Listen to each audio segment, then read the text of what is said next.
What's up, YouTube? It's Meditative Monkey here, and I want to talk to you about sort of kind of a story time thing, and how I kind of got into this topic. So it was around 7 years ago. I was going to ninth grade, and I was looking at TVs, watching G4 TV, and I saw something they called a sleep REME mask, sleep REMEE mask, and it's a mask that kind of flashes lights in your eyes when you go to sleep. And it says if you can make you lucid dream. At the time, I had no idea what lucid dreaming even meant. So I started researching up on Google, and it was like the ability to control your dreams. And I fell in love with that concept. And the very first night I ever tried lucid dreaming, I was successfully did it. And ever since then, I can always at will lucid dream. Okay, I can go into a dream and I can know I'm dreaming, but instead of changing it around, I have the ability to stop myself from changing anything and just follow along with the dream and be consciously aware of every single action that I make. All right.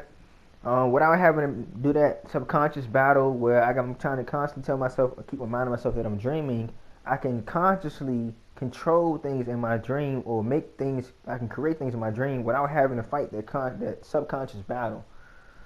And then after about a year or 2 years of lucid dreaming and practicing it and pretty much mastering the fundamentals of lucid dreaming, and basically now I would consider myself an expert on the topic because I can do it so frequently. It comes like secondhand nature to me. But I discovered something 2 years later, called astral projection. Now, for the past 5 years, I've been studying astral projection and how to astral project. But I have only successfully astral projected 2.5 times. I say 2.5 times because the one time I voluntarily did it was I only got halfway through. But let's talk about my first experience. My very first experience with astral projection. Okay, I was at the time I was 19 years old, and I was laying down. On my bed. And I kept saying to myself, I said, man, I really want to astral project. I said, I've never been successful doing it. So what I did was I put some headphones in my ear, some earphones in my ear, the little iPhone earphones, the ones that had a cord on them. Put those in my ear, and I decided, okay, I'm going to astral project tonight. So I started listening to some binaural beats, and I was listening to some binaural beats for maybe like 30 minutes, and I just wasn't getting that. I wasn't feeling that vibration.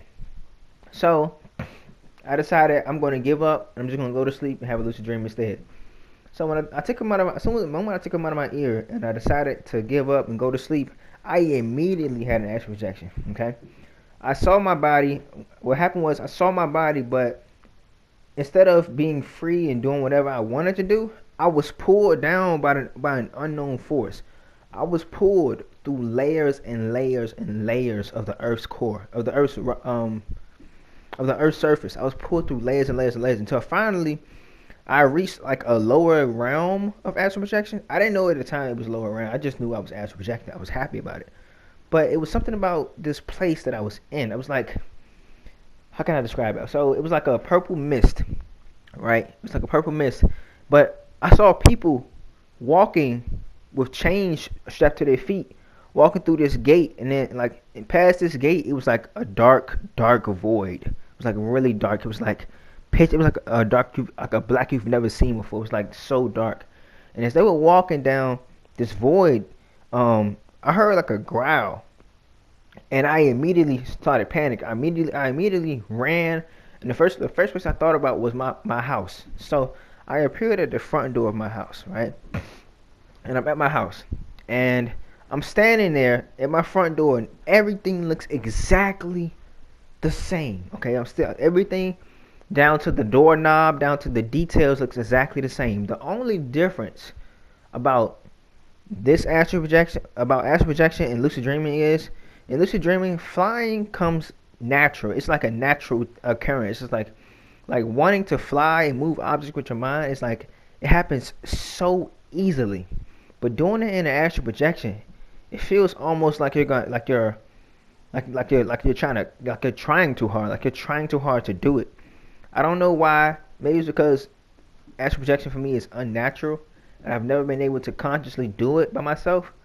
Maybe that's the reason why it felt so unnatural for me to try and fly. But I managed to get myself to fly. And I noticed on my back when I turned around and looked behind me, there was a silver cord, like a silver kind of cord attached from my back, pointed towards my house. That's how I knew I was astral projecting. So I decided to fly.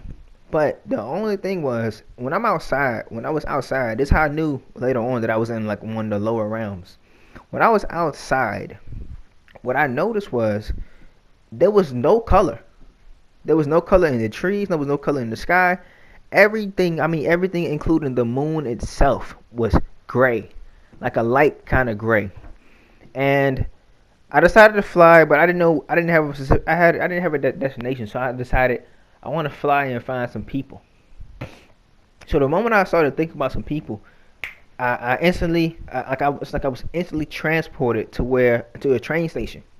And at this train station were hundreds of thousands of people walking endlessly. Like they were like walking, but I didn't see their feet touching the ground, which was strange to me. It's like their feet was like maybe a foot or two off the ground when they were walking.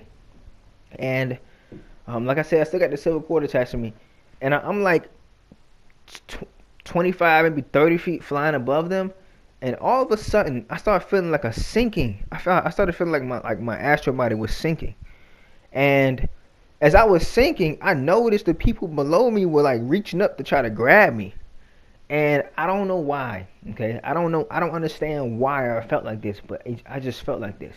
It felt like, to me, the feeling that I got was, do not let them touch you. Okay, that's the only thought that came to my mind. That's the only feeling I got was, do not let them touch you. Okay, it was like somebody put those words in my head, because the moment I started to sink down towards them and they were reaching up towards me to kind of like grab at me, the moment I started like, moment somebody, I guess, I don't know who, I don't know what put that thought in my head was, it was like, do not let them touch you. And I started to panic. I started to freak out.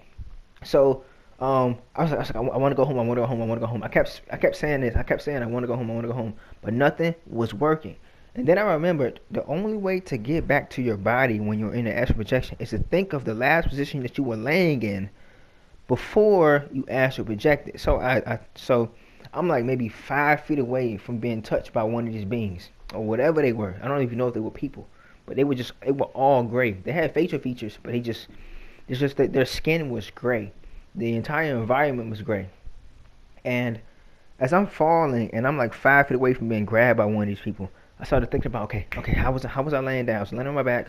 Okay, my head was turned to the side. So I pictured myself doing that, and I was immediately like, I was pulled back so fast into my body. It was like almost an instant. And then, but I didn't wake up right away. I woke up in sleep paralysis, and whenever I go to sleep paralysis, it's never a scary experience for me, because I always wake up in sleep paralysis. Like, if I'm in sleep paralysis, I'm always able to open my eyes. I'm just not able to move. But I never freak out, because sleep paralysis has never scared me, except one time, when it felt like something was on my chest. But that's the only time I've ever been scared of sleep paralysis. If I ever experience it again, I never freak out. It just happened because I lucid dream all the time, and I end up waking up from my dreams sometimes because something bad had happened. I gotta snap myself awake for a quick moment to come back into it. So that was my very first lucid dream experience.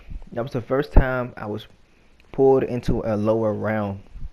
I am going to talk about my second astral projection experience, and then my point 0.5 astral projection experience tomorrow and the day after tomorrow. And I kind of want to get some feedback. So if you happen to watch this video a month, 2 months, 3 months, 4 months, I don't care if it's 6 months later. If you happen to watch this video, please leave a comment and explain to me why something would tell me not to be touched by these beings. I'm not sure if it was because I was in a lower realm, or maybe these entities or these beings were evil, or maybe maybe they were good, but they just didn't have the right intent at the moment. I don't understand why I was told, or why I felt why I felt like they shouldn't have touched me, because at the time I didn't feel no malicious intent from them. I was just, like, it was like somebody whispered in my ear and said, "Do not let them touch you." And then I immediately started panicking. But at first, when I was sinking, I didn't feel that initial panic. So, if you have any idea who might have said that to me, or why I started to panic after hearing or feeling or getting that thought in my head somehow, please let me know in the comment section below. I don't care if it's 6 months later, if it's a year later, just let me know. That way I can understand what happened during that situation. Now I have some other experiences of astral projection that aren't as terrifying, and it's opened my eyes up to a new method of astral projection. So I'm gonna talk about that tomorrow, and then I'm gonna talk about my point 5 experience the day after tomorrow. All right, it's Meditative Monkey. Tune in for the next one.